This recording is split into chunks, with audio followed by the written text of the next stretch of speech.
Welcome back to Rebel Builds Ark Survival Evolved. Currently we're on stage 1 and we'll be completing the walls on top of the foundation. Well, the first set of walls. But first I wanted to highlight a problem that comes with building with Ark. When you put a wall and then a ceiling and then a wall,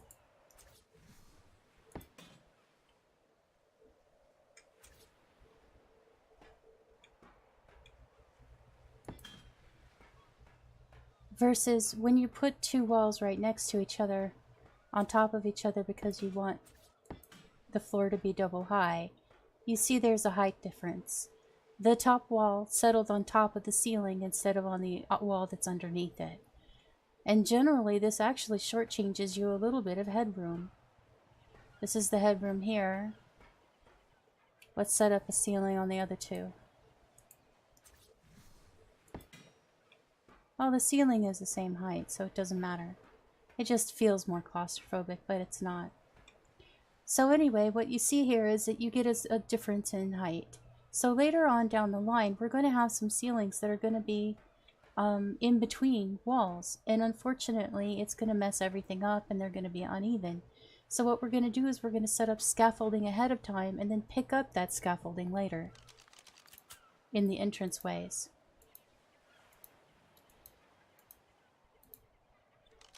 So first we'll start with our gateways, remembering that we want a porch that's 2 deep, and we want to build our gateway standing outside.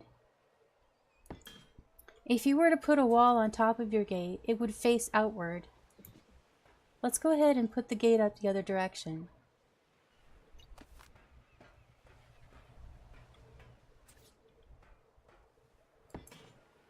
And if you put the wall up on top, it's now facing inward instead of outward. And then everything will be topsy-turvy. The problem is that when you set up a gate, there's really no way to tell which side is the outside versus which side is the inside as there are on walls. At least I don't believe so. Let's test that theory. Here's the gate locked in place, and I'm going to press E to rotate. Nope, it doesn't change color at all. Q only moves it. It doesn't switch the orientation. So that's why if you want to have walls on top of your gate facing outward, you want to make sure that you have your gate set up so that you put it up facing the outside of the gate, not facing the inside of the gate. And that's not what I meant to do. So let's pick this second gateway up.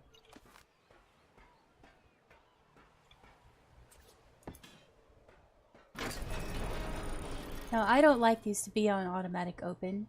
I set them to auto close only. The reason why is I like to come up to my door and sneak around and look and see if there's anything out there that wants to eat me.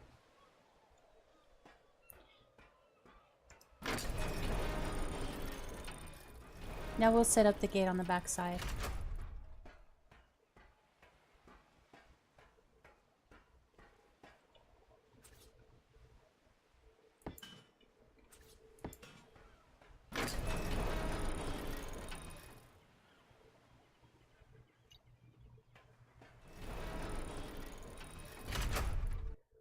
Looking at our diagram,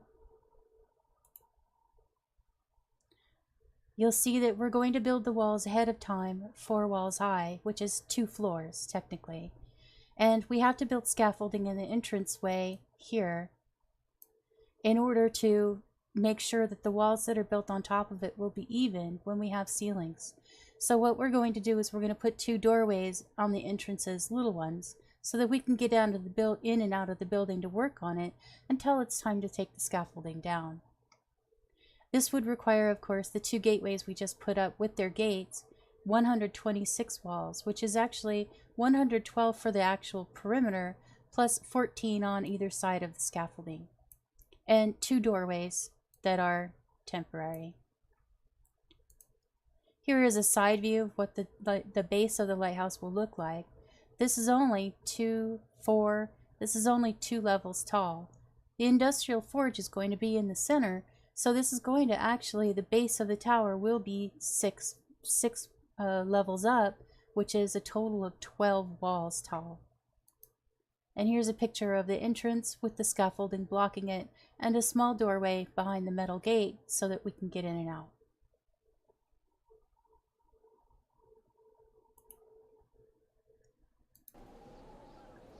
So all we have to do now is set up our walls. And that's not the button that sets up our walls.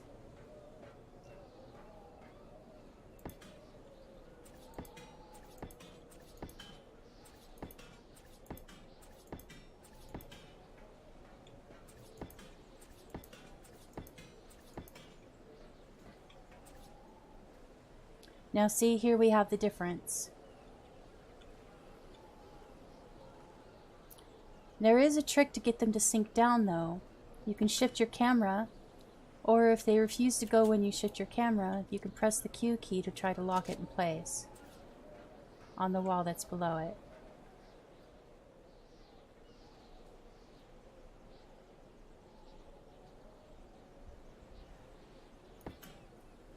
See that? But it doesn't always work, and when we get up top, it won't work.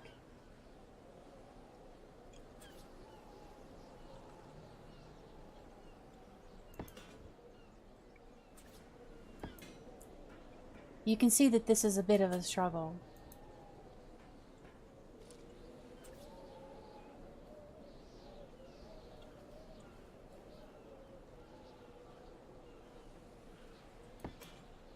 So what we're going to do is we're going to take a break at this point, and I'll get back to you when I have the walls up.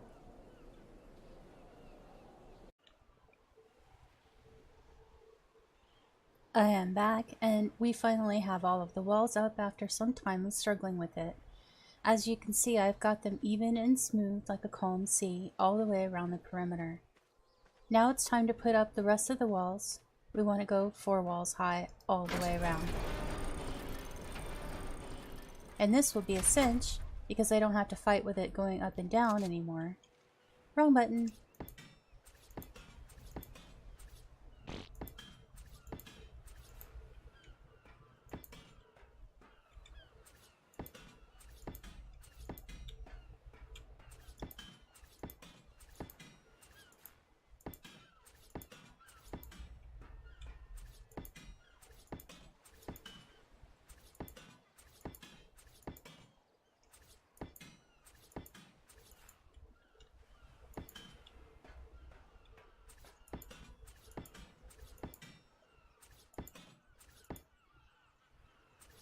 Whoops, there we go. Just a small hiccup.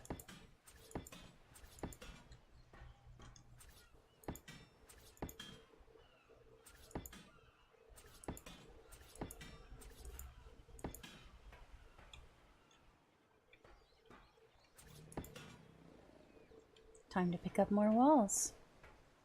I'm going to pick up the paint gun too. It's always good to paint as you go, rather than paint afterwards. Because afterwards you have to keep building scaffolding and ramps temporarily in order to reach the areas that you're trying to get to.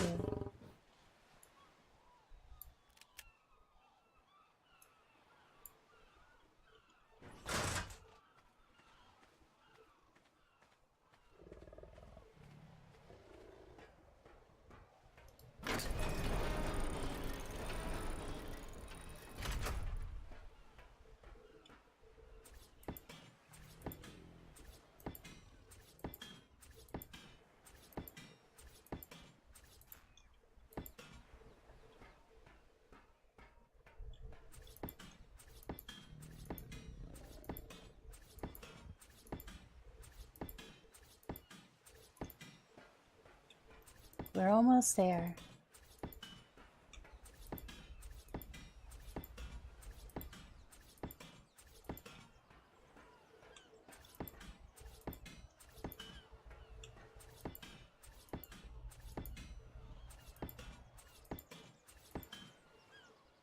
Now let's go ahead and paint.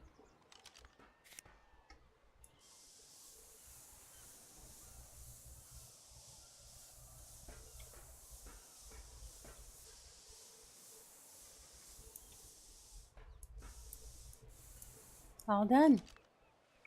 So now we have to build the scaffolding, which is 14 temporary walls plus 2 doorways. And that obviously does not need to be painted.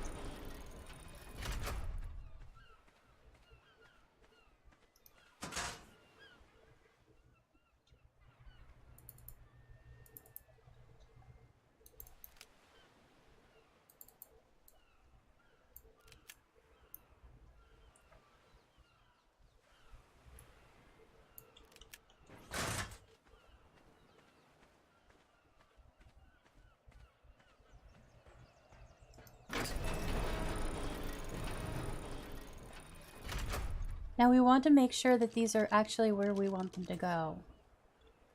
And facing the direction we want them to face. At the height we want it to be at. Which is right there.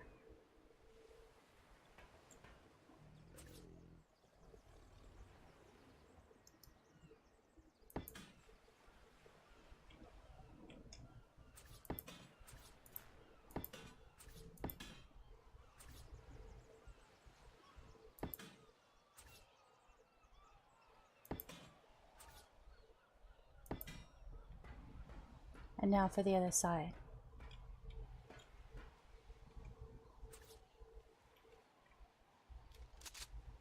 Wrong button. Twice wrong button.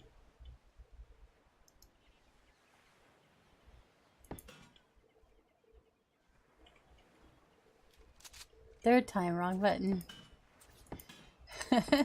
I should start a counter up and we could take bets. How many times is Rebelweasel gonna hit the wrong button?